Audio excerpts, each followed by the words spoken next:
በስመ አብ ወወልድ ወመንፈስ ቅዱስ አሃዱ አምላክ አሜን። ሰላም የተወደዳችሁ በመላው ዓለም የምትገኙ ኦርቶዶክሳውያን የተዋህዶ ልጆች ሁላችሁ የእግዚአብሔር ጸጋ ከሁላችን ጋር ይሁን። አምላካችን እግዚአብሔር ቢረዳን ደግሞ ቢፈቅድልን ዛሬም ደግሞ የእግዚአብሔርን ቃል እንማራለን። የምንማማርበት የትምህርታችን ርዕስ የሚሆነው ሁሉም የሚል ይሆናል። ሁሉም በሚል ርዕስ እንማራለን። የቃሉ መነሻ የሚሆነው በዚህ በአንደኛ ቆሮንቶስ ምዕራፍ 10 ከቁጥር 1 እስከ ቁጥር 5 ድረስ ያለውን ቃል አነብላችኋለሁ። በዚህ ቃል መነሻነት አጠር ላለ ደቂቃ እንደተለመደው ደግሞ የእግዚአብሔርን ቃል እንማራለን።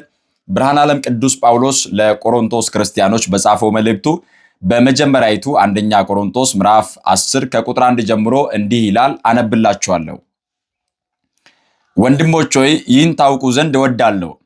አባቶቻችን ሁሉ ከደመና በታች ነበሩ፣ ሁሉም በባህር መካከል ተሻገሩ። በደንብ ያዙልኝ። ሁሉም በባህር መካከል ተሻገሩ። ሁሉም ሙሴን ይተባበሩ ዘንድ በደመናና በባህር ተጠመቁ። ሁሉም ያን መንፈሳዊ መብል በሉ። ሁሉም ያን መንፈሳዊ መጠጥ ጠጡ። ይከተላቸው ከነበረው ከመንፈሳዊው አለት ጠጥተዋልና ያም አለት ክርስቶስ ነበረ። እግዚአብሔር ግን ይላል፣ እግዚአብሔር ግን ከእነርሱ በሚበዙት ደስ አላለውም፣ በምድረ በዳ ወድቀዋልና ይላል። እንግዲህ ሁሉም በሚል ርዕስ ነው የምንነጋገረው።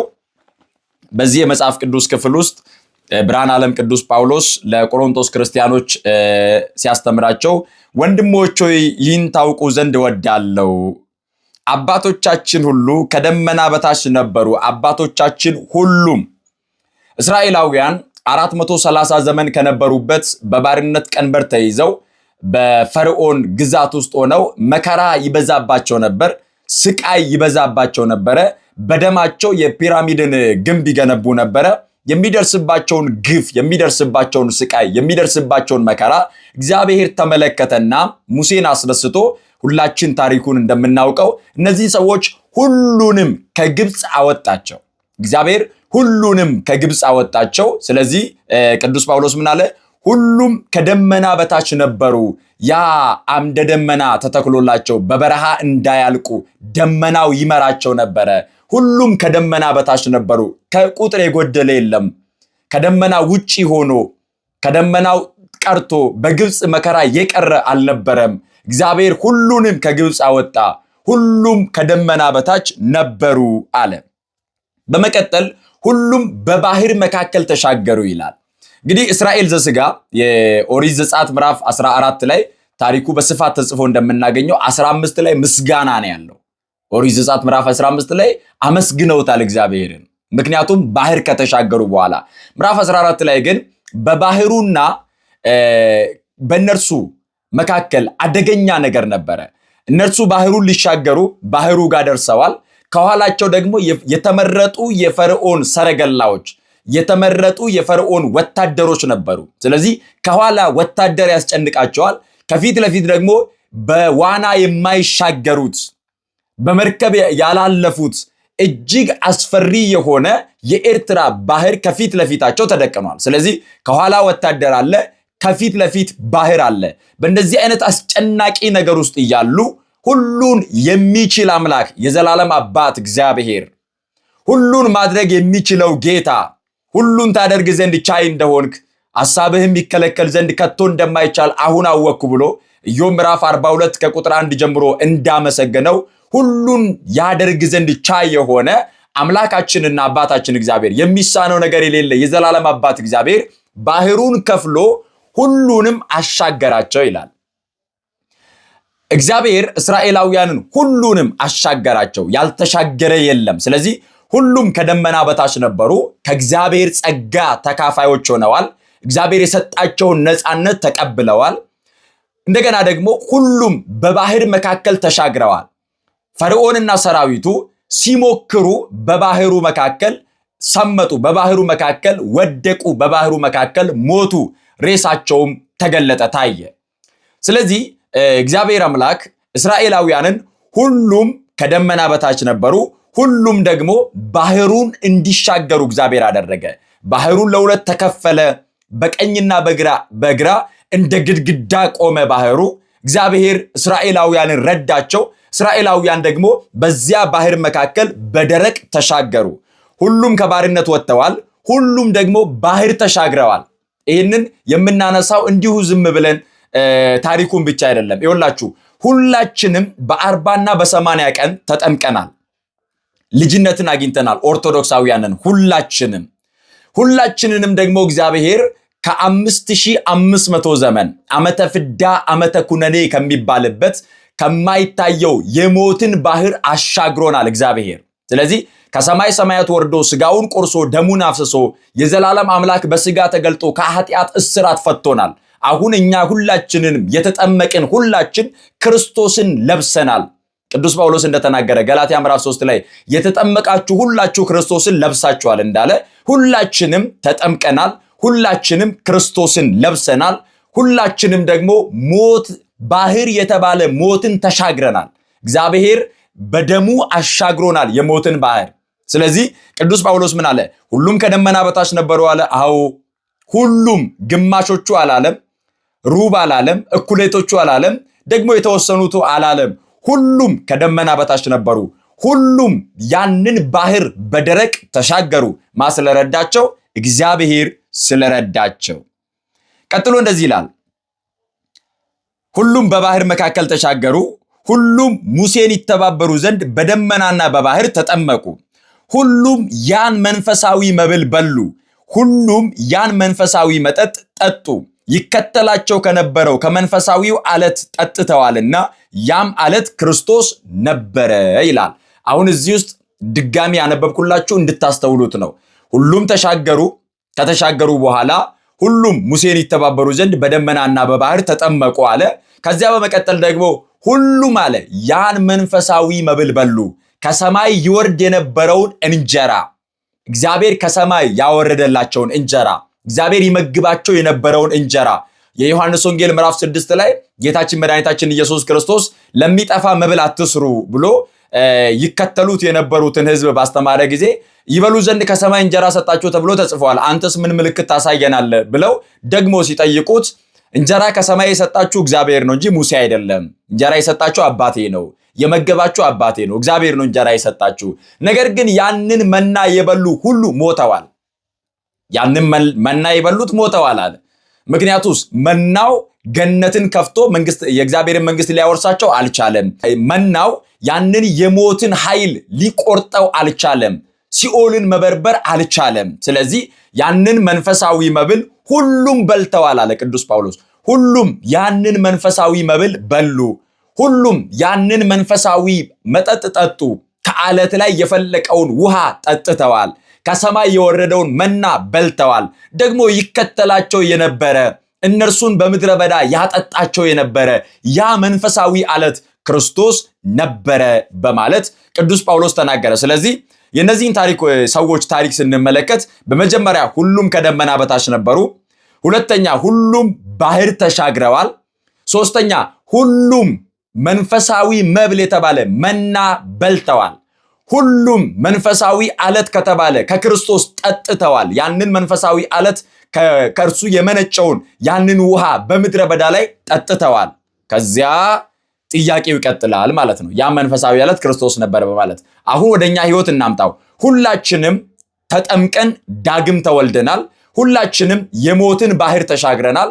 ሁላችንም መንፈሳዊ መብል የተባለ የጌታችን የመድኃኒታችን የኢየሱስ ክርስቶስን ቅዱስ ሥጋና ክቡር ደሙን ተቀብለናል።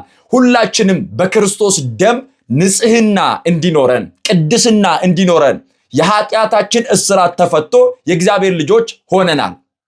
ስለዚህ እስራኤላውያንም እንደዚያ ናቸው፣ ምሳሌዎቻችን ናቸው። እነርሱ ይጓዙ የነበሩት ወደ ከነዓን ነው። እኛም እንጓዘው ወደ ገነት ነው፣ ወደ መንግስተ ሰማያት፣ ወደ ዘላለም ህይወት ነው እየተጓዝን ያለ ነው። ስለዚህ ሁሉም ተሻገሩ፣ ሁሉም በሉ፣ ሁሉም ጠጡ።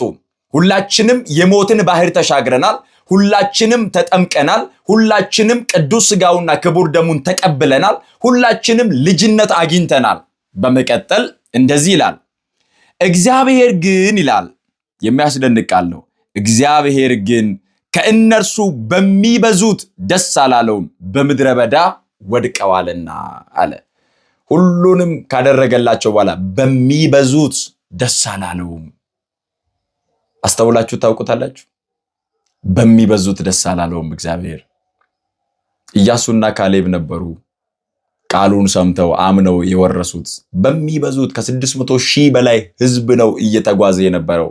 እግዚአብሔር ግን በሚበዙት ደስ አላለውም። በስንቶቻችን ደስተኛ ነው እግዚአብሔር? እንደተመለከትነው እነዚህ ሰዎች ለሁሉም እኩል ነው የተደረገላቸው። እግዚአብሔር ለሰው ፊት አያዳላም። እውነተኛ ዳኛ ነው፣ ጻድቅ ፈራጅ ነው። እግዚአብሔር አያዳላም። ነገር ግን ይሄንን ሁሉ ለሁሉም ካደረገላቸው በኋላ በሚበዙት ደስተኛ አይደለም እግዚአብሔር አለ። በሚበዙት ደስተኛ አይደለም። ምክንያቱስ በምድረ በዳ ወድቀዋልና፣ ጣዖት አምልከዋልና፣ የጥጃ ምስል ቀርጸው ለእርሱ ሰግደው ተንበርክከው ዘፍነዋልና፣ አጉረምርመዋልና በሚበዙት እግዚአብሔር ደስ አላለውም አለ። ዛሬ ሁላችንም ተጠምቀናል። ሁላችንም ልጅነት አግኝተናል። ሁላችንም መንፈሳዊው መብል በልተናል። ሁላችንም የክርስቶስ ልጆች ሆነናል። የሥላሴ ልጆች ሆነናል። የእግዚአብሔር ልጆች ሆነናል። ግን በስንቶቻችን እግዚአብሔር ደስተኛ ነው? በንግግራችን እግዚአብሔር ደስተኛ ነው ወይ? በኑሯችን እግዚአብሔር ደስተኛ ነው ወይ? በአገልግሎታችን እግዚአብሔር ደስተኛ ነው ወይ? በስንቶቻችን እግዚአብሔር ደስ ይለዋል? በሚበዙት አለ ደስ አላለው። ምክንያቱስ በበረሃ በምድረ በዳ ወድቀዋልና። በምንበዛው እግዚአብሔር ደስ አይለውም ይሆንን? በምንበዛው በእኛ በኃጢአት የወደቅን፣ በአንድ መቅደስ ውስጥ እርስ በርሳችን የጎሪጥ የምንተያይ፣ በአንዲት ቤተክርስቲያን ውስጥ በዘር የተከፋፈልን፣ በአንዷ የእግዚአብሔር ቤት ውስጥ በልዩነት የምንተያይ በስንቶቻችን እግዚአብሔር ደስተኛ ነው? እውነት በጾማችን እግዚአብሔር ደስተኛ ነው? ከልባችን ነው እየጾምን ያለ ነው? ከልባችን ነው እየጸለይን ያለ ነው? ከልባችን ነው ወደ እግዚአብሔር እየተመለስን ያለ ነው? ንስሐችን ከልብ ነው? አገልግሎታችን ከልብ ነው? መንፈሳዊነታችን ከልብ ነው? በእምነት ነው? እግዚአብሔርን የሚያስደስት ነው ወይስ ሰዎችን የሚያስደስት? ሰው ማስደሰት በጣም ቀላል ነው። በጣም ቀላል ነው። ምክንያቱም ሰው በሚያየው ነገር ደስተኛ ሊሆን ይችላል። በሚሰማው ነገር ደስተኛ ሊሆን ይችላል። ይኸውላችሁ ሰውን በንግግር ለማስደሰት በጣም ቀላል ነው። ምክንያቱም የልባችንን በልባችን ይዘን ጥሩ ጥሩ ነገር በመናገር ሰዎችን ልናስደስታቸው እንችላለን። በገንዘብ ሰው ማስደሰት ይቻላል። በቁሳቁስ ሰው ማስደሰት ይቻላል። በልዩ ልዩ ነገር ሰዎችን ማስደሰት ይቻላል። ግን የውስጣችንን ለሚመለከት ለእግዚአብሔር ደግሞ የሆነልንን ለሚያውቀው ለእግዚአብሔር እንዴት ባለ ዋጋ ከፍሎ የራሱ እንዳደረገን እንዴት አድርጎ ጸጋውን ለሁላችንም ያለ ልዩነት አትረፍርፎ እንደሰጠን ማንንም ሳያዳላ ለሁሉ እኩል መንግስቱን ያዘጋጀ ለሁላችንም እኩል ልጁን የሰጠ ለሁላችንም እኩል አባት የሆነን ለሁላችንም እኩል የሚራራ እግዚአብሔር በስንቶቻችን ደስተኛ ነው? ንግግራችን እግዚአብሔርን ያስደስታል ወይ? ወገኖች የራሳችንን መመልከት አለብን። በዚህ በጾም ወራት በሚበዙት እግዚአብሔር ደስ አላለውም ማለት እንዴት አድርጎ ይደሰት? እየበሉ ምግብ የለም አሉ። እንዴት አድርጎ ይደሰት? ያ ሙሴ ምን እንደሆነ አናውቅም። ስለዚህ የጥጃ ምስልና እንቅረጽ ብለው ጣዖት በፊታችን የሚመላለስ አምላክ እንፈልጋለን ብለው ያንን ባህር የከፈለ ጠላት የገደለ ከሰማይ መና ያወረደ ከዓለት ውሃን ያፈለቀ ጌታ ረስተውት እርሱን ክደውት በእርሱ ላይ አምፀውበት ጣዖትን በማምለክ ያመነዘሩትን እንዴት አድርጎ በእነርሱ ደስ ይበለው? ዛሬስ እኛ እግዚአብሔርን በሚገባው ልክ እያመለክነው ነው ወይ? ለእግዚአብሔር ምስጋና እያቀረብን ነው ወይ? ደስተኛ ነው ወይ እግዚአብሔር በእኛ ህይወት? ደስተኛ ነው ወይ እግዚአብሔር በእኛ ኑሮ? ደስተኛ ነው ወይ እግዚአብሔር በህይወታችን፣ በቤታችን፣ በኑሯችን እግዚአብሔር ደስተኛ ነው ወይ? በሚበዙት ደስ አላለውም። በሚበዙት ደስ አላለውም። ነገር ግን ለሁሉም እኩል የሰጠው ምግቡን እኩል የሰጠው መጠጡን እኩል የሰጠው ከለላውን እኩል ያደረገው ሌሊት በብርሃን ቀን በደመና የመራው ሁሉንም እኩል ነው እግዚአብሔር ያደረገላቸው። ግን የእግዚአብሔርን ስጦታ ስለዘነጉ ሁሉም እግዚአብሔርን አላስደሰቱትም። ሁሉም እግዚአብሔርን አላመሰገኑትም። ሁሉም እግዚአብሔርን አላመለኩትም። ሁሉም እስከ መጨረሻው ለእግዚአብሔር ታዛዥ አልሆኑም። ምድረ በዳ ላይ በልዩ ልዩ ኃጢአት ወድቀዋል። ስለዚህ ወገኖቼ እንደ እስራኤል ዘስጋ እስራኤል ዘነፍስ የተባልን እኛ ጉዞ ላይ ነው ያለነው። ወደ እግዚአብሔር መንግስት እየተጓዝን ነው። ይሄ ጉዞ የሚበረታው በስጋ ወደሙ ነው። ይሄ ጉዞ የሚጠነክረው በመንፈሳዊ ህይወት ነው። ይህ ጉዞ ግቡን የሚመታው በጾምና በጸሎት ነው። እግዚአብሔር በመጨረሻው ሰዓት በህይወታችን፣ በስራችን፣ በኑሯችን፣ በአገልግሎታችን እንዲደሰት እግዚአብሔርን የሚያስደስት እግዚአብሔርን የሚያስከብር የእግዚአብሔር ስም እንዲመሰገን የሚያደርግ በጎ ነገር እንድናሳይ እግዚአብሔር መንፈስ ቅዱስ ሁላችንንም ይርዳን። ያስተማረን የመከረን የገሰጸን አምላካችን ቅዱስ እግዚአብሔር ስሙ ይክበር ይመስገን።